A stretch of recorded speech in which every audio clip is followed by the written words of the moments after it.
എന്താ പറഞ്ഞത് നിങ്ങളെയോ? മൂപ്പര് ചോദിക്കാണ്, അല്ലാഹുവിന്റെ റസൂലിന്റെ പേരിൽ ജന്മദിനം ആഘോഷിക്കാൻ നബി പറഞ്ഞിട്ടുണ്ടോന്ന് ഇവര് ചോദിക്കാറുണ്ട് മുജാഹിദീങ്ങൾ. എന്നിട്ട് മൂപ്പര് പറയാണ്, ഹേ അല്ലാഹുവിന്റെ റസൂലിനെ കുറിച്ച് നിങ്ങൾ എന്താ വിചാരിച്ചത്? പൊങ്ങച്ചമാവൂലേ എന്ന് കരുതിയിട്ട് നബി അത് പറയാതിരുന്നതാണ്. നബി പറയോ? മൂപ്പര് നമ്മളോട് ചോദിക്കുക, അല്ലാഹുവിന്റെ റസൂല് പറയുമോ നിങ്ങൾ എന്റെ ജന്മദിനം ആഘോഷിക്കണം എന്ന് നബി പറയോ? അങ്ങനെയാണല്ലോ. മൂപ്പരെ കൈ മുത്തണം എന്ന് മൂപ്പര് പറയില്ല, എന്നാ സൂചനയെ കൂടി പറയും അല്ലേ? അങ്ങനെയാണല്ലോ. അല്ലാഹുവിന്റെ റസൂലിന്റെ പേരിൽ അങ്ങനെയാണോ വിചാരിച്ചത്? എന്നാ നിങ്ങൾക്ക് കേൾക്കണോ, അല്ലാഹുവിന്റെ റസൂല് ദീന് പഠിപ്പിക്കാൻ വേണ്ടി വന്ന വ്യക്തിത്വമാണ്.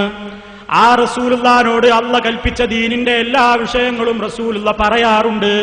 നബി പൊങ്ങച്ചമാണോ എന്ന് വിചാരിച്ച് പറയാതിരിക്കാറില്ല.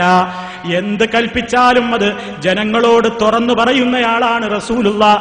ജന്മദിനം ആഘോഷിക്കൽ സുന്നത്താണെങ്കിൽ, അത് റസൂലുള്ളാഹി പഠിപ്പിച്ച ദീനിൽപ്പെട്ടതാണെങ്കിൽ ആ റസൂൽ അത് മൂടിവെക്കുകയില്ല. കാരണം അല്ലാഹു റസൂലുള്ളാഹിനെ ഏൽപ്പിച്ച ദൗത്യമാണത്. പറയുന്നതെന്തും ഞാൻ നിന്നോട് പറയുന്നതൊക്കെ നീ ജനങ്ങളോട് ഏൽപ്പിച്ചു കൊടുക്കണം നബിയേ. പൊങ്ങച്ചമല്ലേ എന്ന് വിചാരിച്ചു കൊണ്ട് അവിടുന്ന് ഒരിക്കലും മാറ്റിവെച്ചിട്ടില്ല. ഞാൻ ഹദീസിലേക്ക് തന്നെ മടങ്ങട്ടെ. അന സയ്യിദു വൽദി ആദം, ആദം സന്തതികളുടെ നേതാവാണ് ഞാൻ. ഫഖർ പറയുകയല്ല കേട്ടോ, റസൂലുള്ള പറയുന്നു, വ അന അവ്വലു മൻ തൻഷഖുൽ അർദു അൻഹു യൗമൽ ഖിയാമ, അന്ത്യനാളിൽ ഖബറിൽ നിന്ന് ഭൂമിയിൽ നിന്ന് പിളർന്നുകൊണ്ട് ആദ്യമായി രംഗത്ത് വരുന്നത് ഞാനായിരിക്കും കേട്ടോ. ഫഖർ പറയുകയല്ല, വ അന അവ്വലു ഷാഫിഇൻ വ അവ്വലു മുശഫ്ഫഇൻ വലാ ഫഖറ, പരലോകത്ത് വെച്ച് ശഫാഅത്ത് ആദ്യമായി ശഫാഅത്ത് ചെയ്യുന്ന ശാഫിഈ ഞാനായിരിക്കും. ശഫാഅത്ത് സ്വീകരിക്കപ്പെടുന്നവരിൽ പ്രഥമനും ഞാനായിരിക്കും. ആ ഫഖർ പറയുന്നതല്ല കേട്ടോ.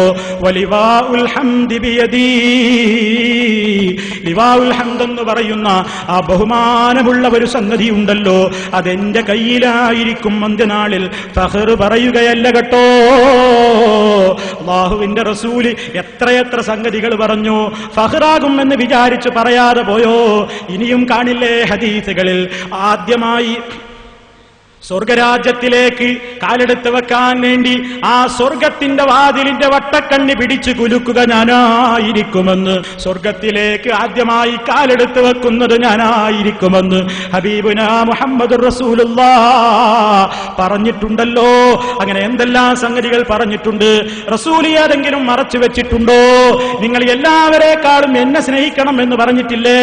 മാതാപിതാക്കളെക്കാൾ, മക്കളെക്കാൾ, അതുപോലെ തന്നെ സർവ്വ മനുഷ്യരെ ും നിങ്ങൾ എന്നെ ബഹുമാനിക്കണം, എന്നെ നിങ്ങൾ ആദരിക്കണം, എന്നെ സ്നേഹിക്കണം എന്ന് പറഞ്ഞിട്ടുണ്ടല്ലോ.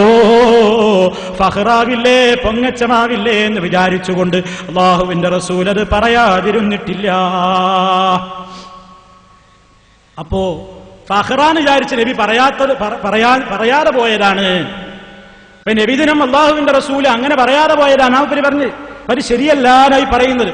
ദീനിന്റെ ഒരു കാര്യം അത് പറയാതെ പോവില്ല. എത്രത്തോളം ഞാൻ നിങ്ങളെ നേരത്തെ കേൾപ്പിച്ചില്ലേ, എന്റെ പേരൊരു സദസ്സിൽ പറയപ്പെട്ടിട്ട് എന്റെ പേരിൽ സ്വലാത്ത് ചൊല്ലാത്തവൻ അവൻ തുലയട്ടെ എന്ന അർത്ഥം വരുന്ന രൂപത്തിൽ അല്ലാഹുവിന്റെ റസൂൽ പറഞ്ഞില്ലേ? അല്ലാഹുവിന്റെ റസൂൽ അത് പറഞ്ഞില്ലേ? അപ്പൊ നോക്കൂ സുഹൃത്തുക്കളെ, അല്ലാഹുവിന്റെ റസൂൽ അത് ചിന്തിക്കുന്ന ആളല്ല,